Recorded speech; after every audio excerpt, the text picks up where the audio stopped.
Hello everyone. Today I'm going to be talking about the basics of how to listen to heart sounds. Listen to heart sounds can sound crazy, and I know because people just don't know what they're listening to. So one of my physicians in my medical school said, listen, let me show you exactly how you listen to heart sounds.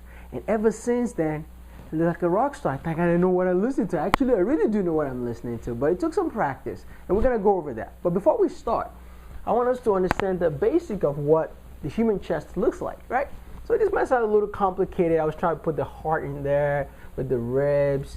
So here we have the two clavicles, you have the manubrium and the sternal body, the xiphoid process. Okay, basic stuff, just anatomy. And you have the ribs. So if you know how to count, this is very easy, just we always make it. Now, this is rib 1, rib 2, rib 3, rib 4, rib 5, rib 6, and rib 7. All right, those are ribs, right? Those little things that keep everything inside your body intact. Now, in between each rib is a space, and we came up with a fancy name for it. We called it what?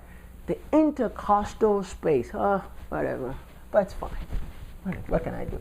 So the first space between the first rib and the second rib is the first intercostal space. Can you imagine that? Rocket science. So this is the first intercostal space, second, third, fourth, fifth, sixth, and the list goes on, which I'm not going to talk about. Now, we have your nice, beautiful heart sitting there. It's just a pump, guys. I love you, I know. But the heart is just a pump. Most of it's actually in here. So, and the way we listen to heart sounds is we start here at the top, in between so before we even go there, we have four valves in our heart.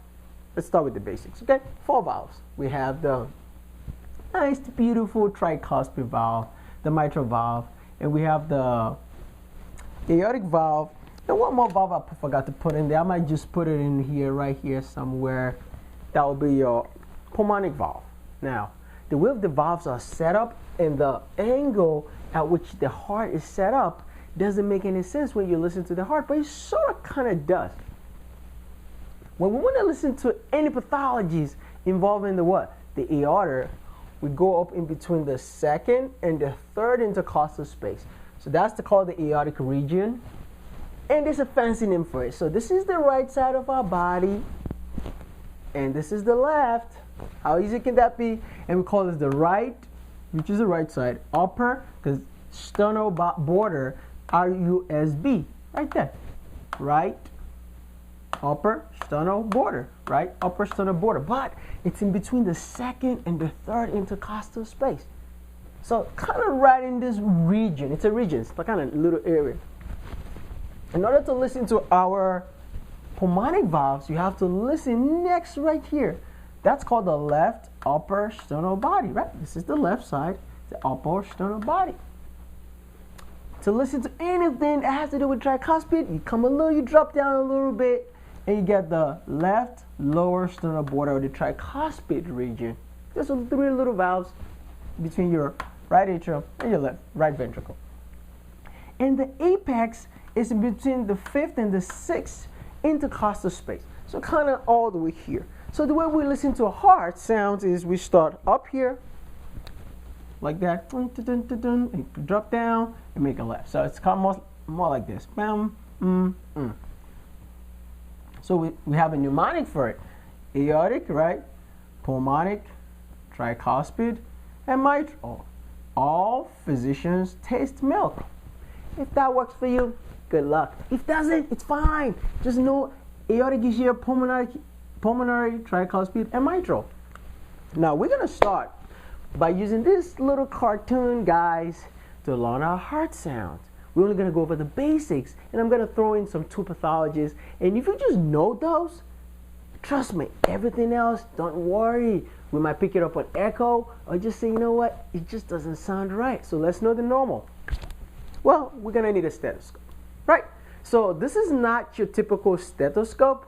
This is actually a Littmann cardiology stethoscope. It doesn't have a bell, but it does. It's a different kind of stethoscope because both the bell and the diaphragm are actually combined in one. So you have to be really, really good at using stethoscope to be able to buy this. So if you end up buying this and you're like, I don't know what the bell is, well, the bell is part. The way it works is it depends on pressure. It's a pressure gradient. If you press really, really hard, guess what? You're using the diaphragm. Now to use the bell, you have to lightly place it on the chest to listen. So you have to be very good at using this. I don't really say you shouldn't buy it, but most likely I say get the one that has a bell and has a diaphragm, so at least you know how to switch it back and forth. So, but we're going to use this in an example. Now, we're going to start with S1, S2.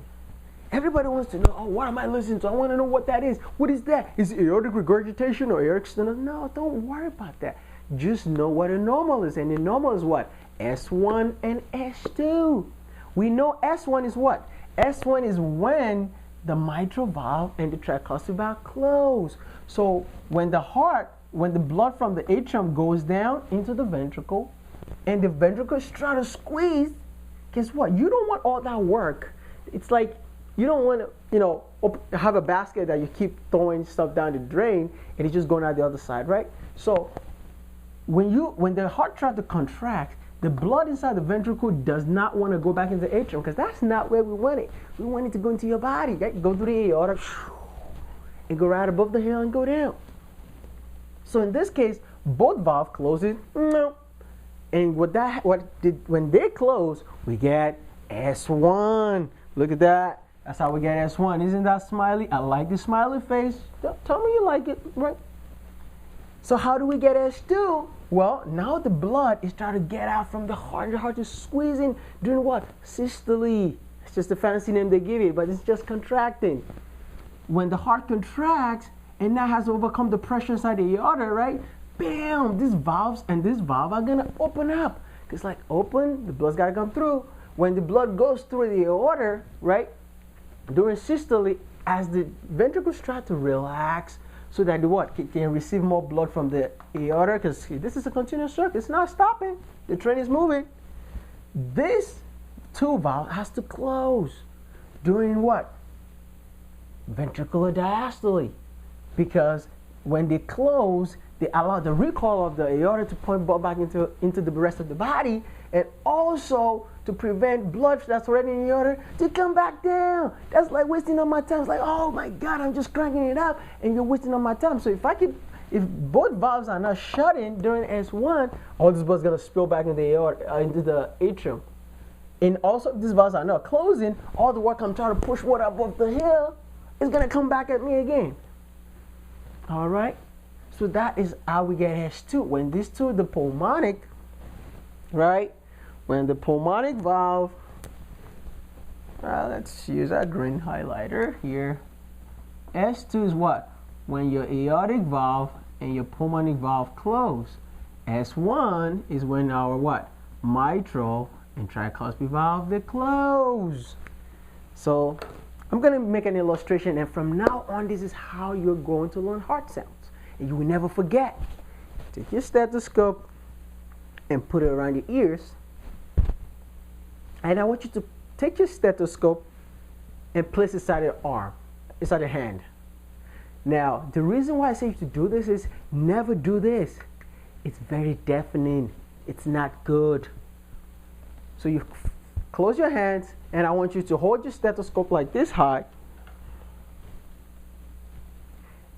And this is S1. That's S1. Yeah, I know. One sound. Look at that. S1. S1. S1. That's mitral and tricuspid. S2. Look at that. Now, when you have your stethoscope, you can actually hear this inside your ears. It's like a little small subtle sound. 1, 2.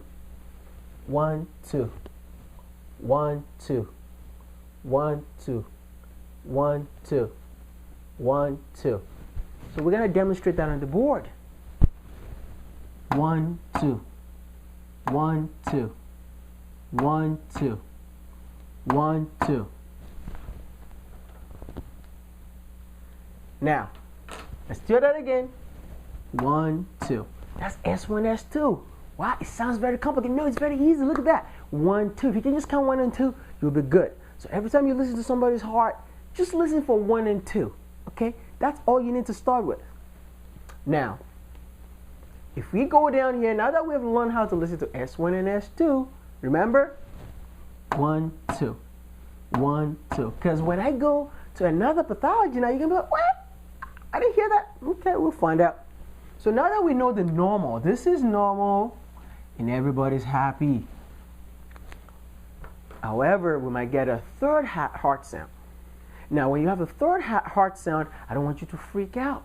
Because if it's a young child, a young adult, maybe up to like 40, 35, or a pregnant woman in their third trimester of pregnancy, S3, which is the next pathology we're going to talk about, or it could be a normal physiologically, we're going to find out how it sounds like. So most people say Kentucky. You know what? I've said Kentucky for so long, I never remember it because I don't know what I'm listening to. So I said, my attendant, Dr. Scott, said, this is how you hear S3. You put on your stethoscope, just like that. We place it in our hands, and this is 1, 2 again. 1, 2. 1, 2. 1, 2. 1, 2. Now, if I'm going to add a third heart sound to it, this is what it's going to sound like. 1, 2, 3. 1, 2, 3. 1, 2, 3. Let's do that on the board. Look at this nice smiling face. That's our S1. The second smiling face, S2. Check this out. 1, 2. That's normal. 1, 2. That's normal. Here, now I want you to hear very carefully. 1, 2, 3. 1, 2, 3. That is 1, 2, 3. 1, 2, 3. 1, 2, 3. 1, 2, 3. I'm already squeezing the smiley face, but it's not. It's fine. It's just an illustration. Now, I'm going to do it a little fast because when you're going to hear it, it's going to sound like this.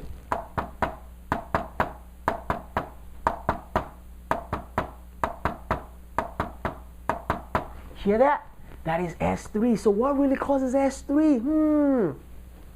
Usually, it's due to when you have a heart that's dilated or a non-contractile ventricle that's just big and is full with a lot of blood, and the atria is contracting and spilling a little extra blood down into an already non-contractile ventricle. So basically, when you have a huge ventricle, let's find a nice big diagram here. So let's put, if this is your heart and it looks this big,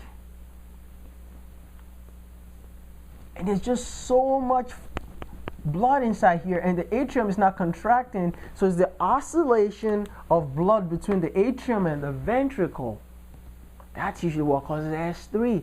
But when does it become a pathology? Well, guess what? People with heart failure. So if somebody has heart failure, congestive heart failure, it could be what? Diastolic dysfunction, it could be systolic dysfunction, the heart is just not contracting, or it's what? You have severe myocarditis and you've eaten up all your heart muscle, and guess what? It's just thin muscle left in there and they're not contracting well. Now you got a lot of what? A lot of blood inside the ventricles, and now the atrium is contracted with all the fluid inside the ventricle. And that's pathological. So this is how I do it. If somebody tells me, oh, you know that patient has congestive heart failure. When I go to the patient and try to listen, well, where am I going to place my stethoscope? Well, I'm going to start at the aortic region, right? And we're going to go to the pulmonic region. And then I go down to the left lower sternal border and then go to the apex. Now, here's the trick, guys. When you listen, there's a left-sided S3 at the apex. You place the patient on the left lateral decubitus position, and you can hear this sound. That's S3. You can also hear it right at the, in between the fourth and the fifth, right here in the tricuspid region. That's the right-sided S3. That's how you know it. So you can cheat if you already know the diagnosis, or take your time and listen. Wow, what am I hearing? Is that an S3? Because when I say an S4, you're going to be surprised how different an S4 is. Now that we know S3, and we As we can see, not really the happiest guy, but you got to remember occasionally it could be just a normal or could be pathological.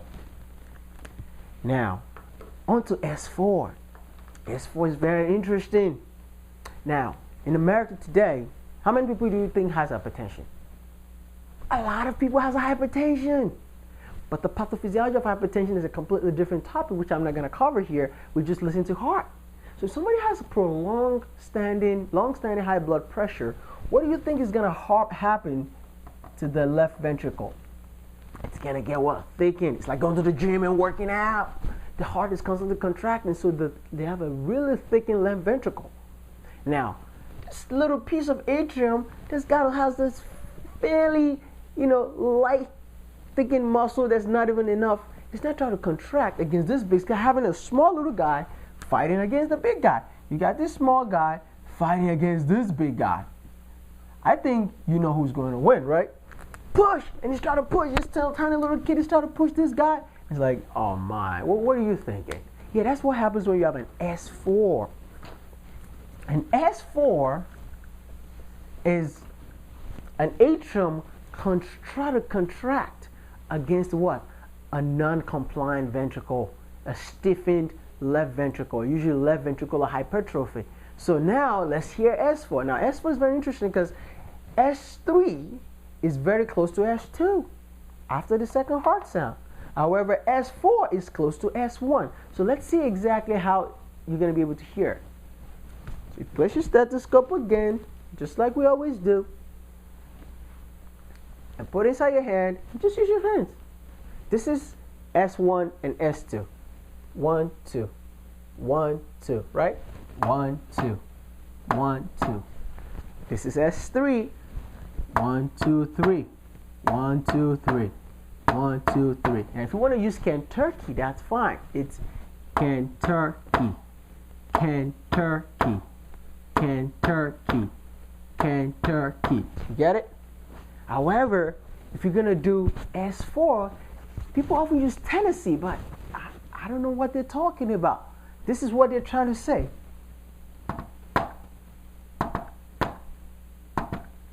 Can you hear that? Now, that's absolutely different, right? Because it sounds like this.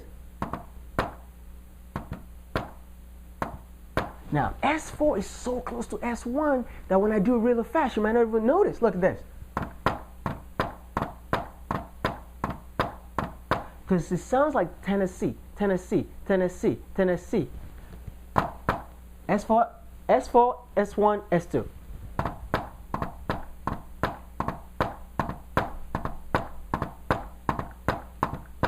So that's how I do it. Very, very easy. So let's try S1, S2, S3 again. 1, 2, 1, 2, 1, 2, 1, 2, 1, 2, 3, 1, 2, 3, 1, 2, 3, 1, 2, 3.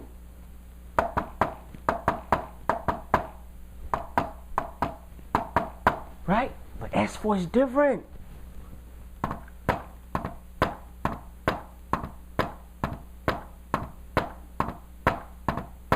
That's S4, guys. So this is the basics. If you just know S1, S2, and you're able to detect S3 and S4 in patients, that's great. Because now you can build on your knowledge, and I want you to go to the website I'm going to write below as a description of this video so you can go and learn about the more complicated aortic murmurs, aortic stenosis, pulmonary stenosis, aortic regurgitation, and tricuspid regurgitation, mitral regurgitation, mitral stenosis, all of the complicated pathologies of different heart sounds. But honestly, this is where I do it. When I see you and I sit next to you, I'm like, okay, do you have any medical problem? I have high blood pressure. Well, when I listen to your heart, I want to listen to S1, S2, but at the back of my mind, I say, wait a minute, maybe you might have an underlying S4 because you have what? You might have a left ventricular hypertrophy. So let's draw your heart. Look how thick that muscle is. Yeah, that's what I'm talking about, right? If you have a left ventricular hypertrophy, I might be looking for an S4, and that's how I pick it up, right? But if you have heart failure, I'll be looking for what? An S3, and that's basically how you listen to heart sound. I hope I made this very, very easy for you so you can go ahead and teach somebody else. Sit next to each other in the hospital, at home, bring out your stethoscope, put in your hands, and just listen. You can hear it all loud and clear. Thank you very much for watching our video today. We hope you had a good time learning how to listen to heart sounds, and now you're going to be a rock star and teach somebody else. Thank you very much. Have a great day. Bye-bye.